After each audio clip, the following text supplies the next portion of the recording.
Hello and welcome to our new video. We're going to be discussing different aspects of spirit realm today, the spirit realm experiences. I'm Cyan, this is Paul, if you don't know who we are already. I think I'll just start off by saying what we're going to discuss, the information that we give to you really does come from our own experiences. It comes from the spirit guides that we work with, and is supplemented, I'd say, by the extraterrestrials that we work with, who really do offer an additional perspective and additional information that's really helped us to understand the workings as much as we can understand over the years. So we're going to be discussing things like the higher self, the Oversoul, the Nexus, celestials, and angels. But first of all, I guess, seeing as this is all centered around the spirit realm experience, we need to just say a few words about what we understand to be spirit realm. Yeah. Now, we have talked about this in other videos, so I don't want to go on about it too much. So I'll just summarize maybe and say that we understand spirit realm to be a process of frequency within a defined frequency space. It's fifth dimensional in nature. There is a time process if spirits don't want one, and they don't have to abide by any time process there. But just like here, they have a 3D perceived sense of a 3D reality.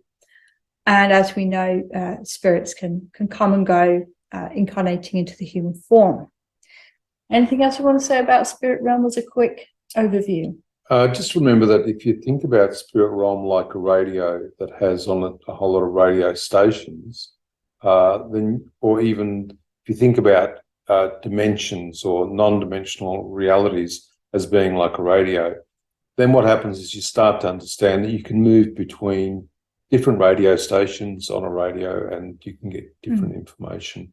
When we're just talking about what we've experienced ourselves and some of the information that may have come from spirits, ET, and even other people that have tranced as well. Yes. And basically, we're just like everybody, we're just putting together the big picture here, or trying to put together. Yeah. It's a bit like having a jigsaw puzzle to do with no picture of what the end result's supposed to look like. I think we've all got a piece of the puzzle, haven't we? And someone may go, look, that's not my experience, or I've experienced something else. That's fine. I may not have experienced something that somebody else has either. So I think together, as we work through this, building the picture. Building the picture. All right. So let's go for it.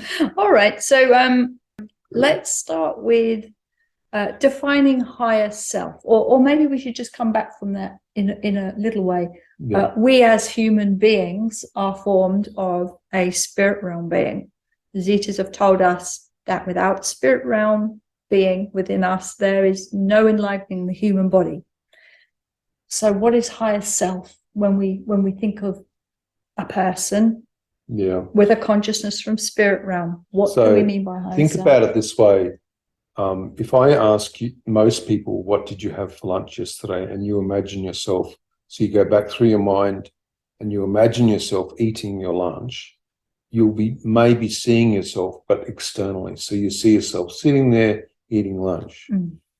This is the higher self as the observer. The higher self's watching everything that you do 24 hours a day. And that link from higher self, this is you, this is higher self, this is back in spirit realm, this information is continually being fed back. There is no disjointed process between levels of consciousness. Higher self is a representation of consciousness that exists within the three-dimensional space. So what higher self does, it doesn't exist like in only one point in your mind.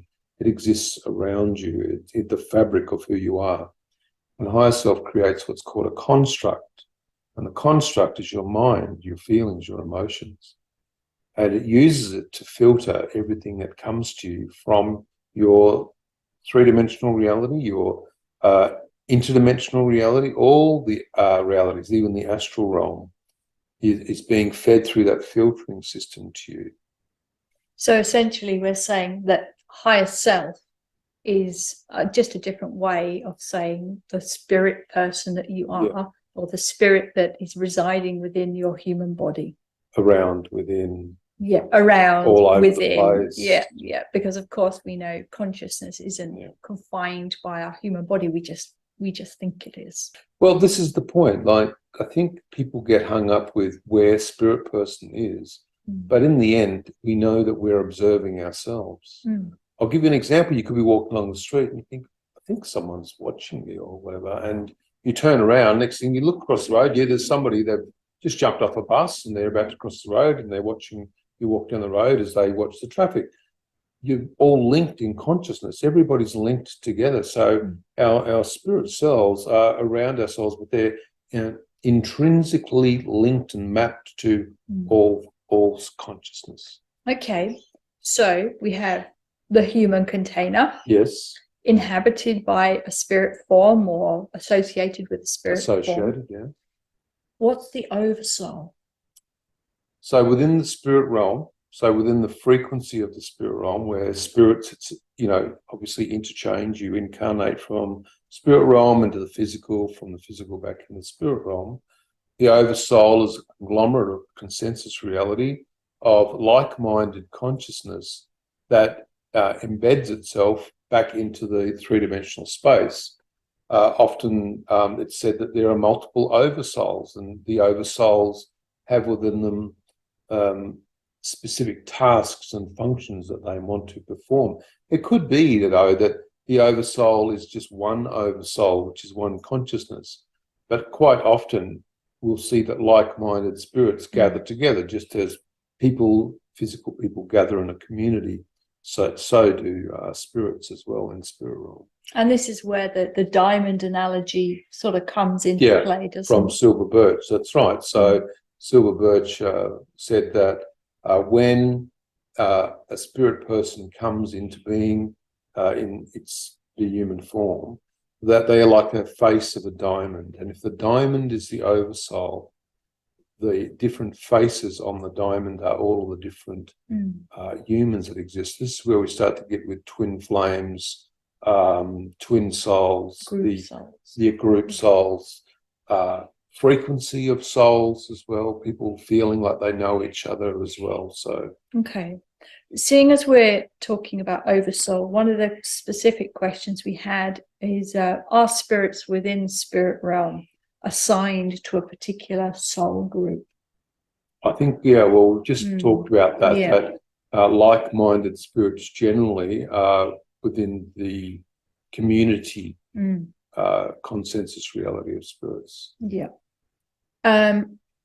Do spirits admit different frequencies based on their level of spiritual growth within spirit realm? I would suggest that from what I've seen, that every single one of us emits a light frequency, and depending on what we're looking at will depend on what we see. So let me give an example. Say we're looking at your etheric body. Your etheric body is an energetic representation of the physical body. But if you've got an injury, somebody looking at the etheric body using their third eye may see that part of the physical body in the etheric is actually of a different color or nature, even a darkened space, not a dark space, but a darkened space. And so when we talk about seeing spirits and seeing the etheric body, generally there is color associated with that. As an example, in the sitting that we did the other day, the Zetas were asked about how they viewed someone.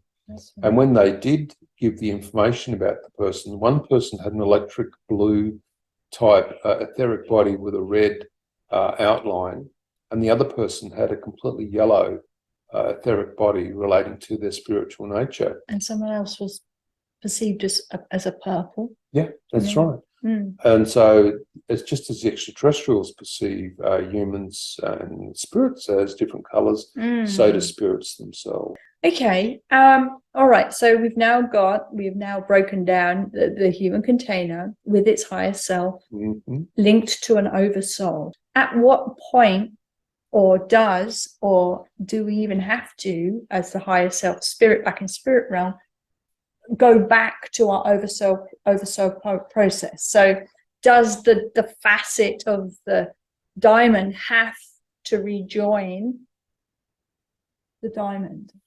I see what you mean.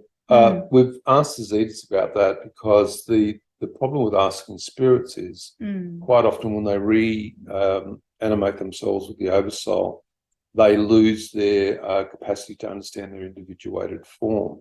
So when we ask the Zetas who observe spirit realm, they say generally, and it's not a hard and fast rule because we've had spirits come through that were 1,000 years old, but generally what happens is that generationally, once 300 years or so approximately has gone by, a spirit person may decide to integrate themselves back to the Oversoul because anyone that was living that knew them has left the physical existence.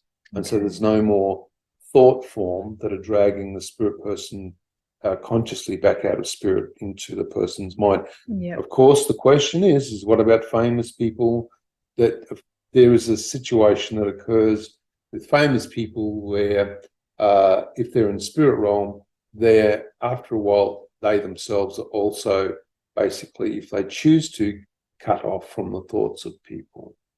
So they're not continually drawn out. You can imagine thinking about a president that's passed hundreds of years ago.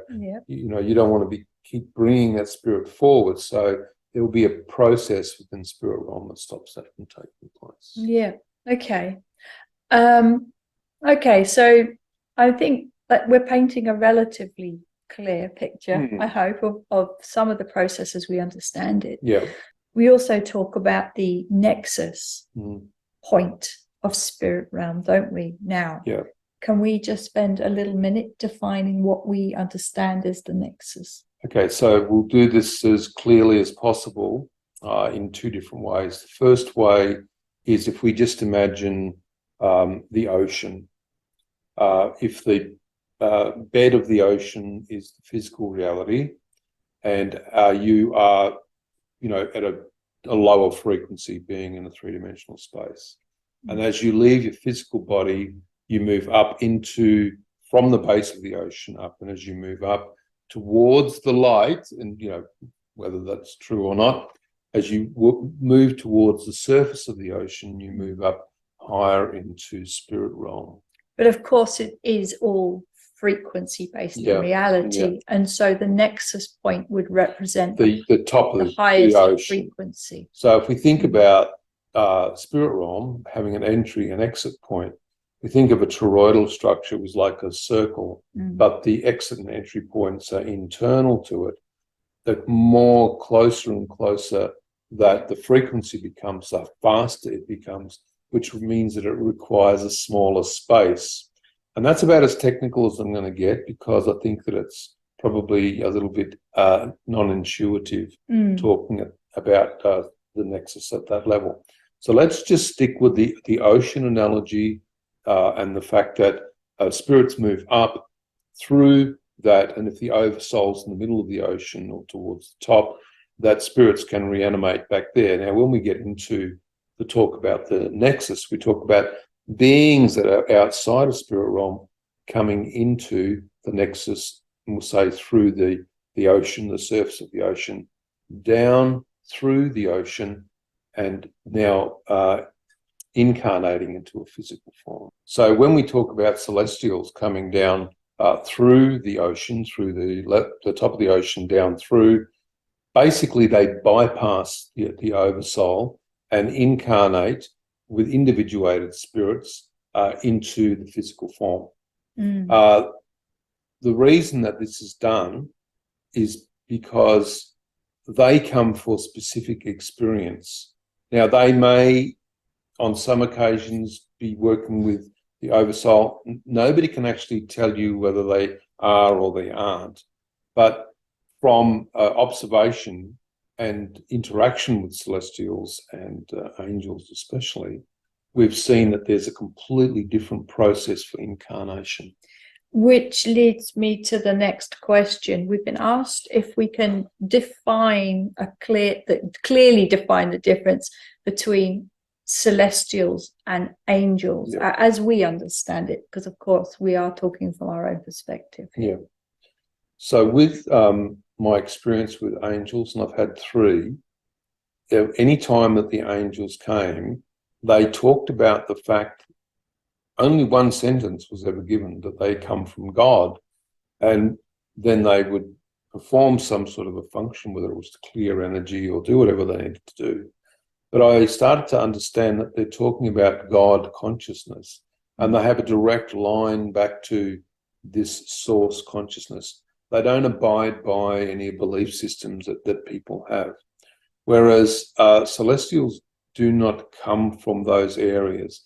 Celestials come from outside of that God consciousness. But it's a very, very difficult distinction to make as to where they come from. But the outcome is that angels do not incarnate as humans, whereas celestials do, because they come through the Nexus and incarnate into the physical form. Well, I hope that's clarified that as much as is possible from a human perspective, which is what we have at this point. So our last question we have to address from our viewers is, I'll read it: is healing available to all spirits returning to spirit realm, regardless of their earthly experiences? I know that there's a lot of different belief systems that people have, but spirits generally, once they're outside of the physical form, are able to separate their lives and their spiritual selves. And I guess in some sense it does make some sense that this is done, because if we look at some of the things that people do on planet, there'd be probably spirit realm would be quite empty. All right. And so we do know that having traveled into spirit realm, that there's a place called the healing hall, and that spirits are treated equally within the healing hall. And some spirits could spend months, if not years, there, going through the reacclimation process of embedding themselves back into spirit realm and the Oversoul. These definitely are not easy answers, and they're not easy questions either. So we can only talk about this from our own experience. Yes, somebody may have a completely different experience, and that's fine. Yeah, I guess we are limited in our understanding by the information we're given according to the spirit people giving us the information. Yeah. You know, I guess it's like, in many ways, it's just like talking to somebody here on Earth. If they haven't experienced it themselves, then for them that experience may not be possible. I don't see why it would be much different in spirit realm. You talk to different spirits, they have slightly different perspective about things. They have different experiences of being within spirit realm. Yeah. Well, what about when the spirit, you're as a trance medium, and a spirit comes through you and they're asked a question? Do they have access to all their information? It's an interesting question. When I think back to the recordings of spirit people that have spoken through me, they definitely express difficulty in full recollection of their lives. And I definitely remember them saying that being forward in a person to speak has an effect on their ability to recall all sorts of things. So while they're in spirit realm, they have full recollection of their information, but as they come down through the layers of frequency back to come through the medium, it's a much slower vibration, and they then start to lose access back to that Akashic record type process of all the information that they would have. That makes sense, and we've seen this over and over with spirit people. You ask them specific things that you think that they would know. You know, what was the name of your cat? They don't know, but they can tell you everything else. And so, you know, to me, it's more about, well, if I've got the evidence that the spirit person wanted to give me, then that's all that really matters. Yeah. Okay. All right. Well, thanks for listening today, and we hope we've tried to cover some of the questions that have been given to us. we've been honest and said that it's our own experience and that other people will have their own experiences as well. Yeah. It just depends on how willing you are to step into the light or the darkness and experience that for yourself. Will depend on what level of experience that you've had. Yeah. So thank you very much. Thank you.